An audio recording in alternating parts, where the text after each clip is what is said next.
Fundamentals of Pal Gwe 6. One problem in our style of Taekwondo with Pal Gwe 6 is it's very easy to confuse with Pyongan 4. One thing I recommend for separating the Pyongans from the Pal guys is trying to practice them in a different location. For instance, I used to practice the Pyongans out in the woods. I feel like there's more ornamental moves. They look more natural and a lot of natural looking pretty stances or whatever, 45-degree angles. The Pal guys, on the other hand, are more square. I think of them as being more industrial, so I used to practice those in my driveway. That's one good way to try to separate them. Nonetheless, when it comes down to it, Pal Gwe 6 and Pyongan 4 are very similar, and you just have to remember the difference. One such difference is after we've done our opening moves, middle block, kick punch, middle block, kick punch. Here we have a down block followed by a block and chop, just like in Pyongan 4. However, in Pyongan 4, we've come from a side kick, elbow strike, and we twist into the chop. With Pyongan 4, our body is facing 45, the hands are facing front. With Pal Gwe 6, we're coming from this angle, going straight into a straight ahead angle with just a basic down block and a chop. So the tummy's facing forward, like so. And then we kick, jump, key up.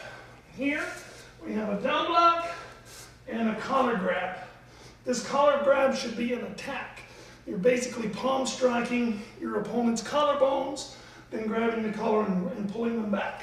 In class, a lot of times I call this a whiplash, because you're pushing, pulling, right? And then a kick, punch, punch, middle down block, collar grab, kick, punch, punch. Going back down the middle, I'll do it toward the camera, even though in this orientation we did it this way. Going toward the camera so you can see it. It's a middle block back stance, and the front foot moves over.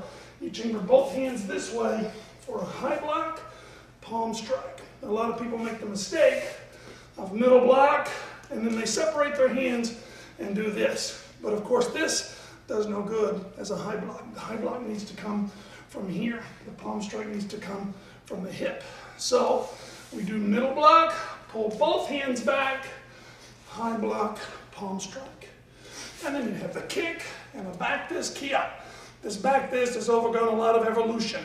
It used to be an outside block key up. Then it turned into a back fist this way key up. The latest evolution is that it comes from the front, over the top, and straight forward kind of a back fist. And that's where we plan to keep it. And oddly enough, that's where the key up is. And after that, you have middle block, palm strike, kick, back fist, key up, kick, high block, and then a side kick, middle block, middle block. On Pal Gwe 6, you return to ready with the left foot, while on Pyongan 4, you had the right foot out, you return with the right foot. Another difference in the Pal Gwes and Pyongans. So I hope you enjoy Pal Gwe 6.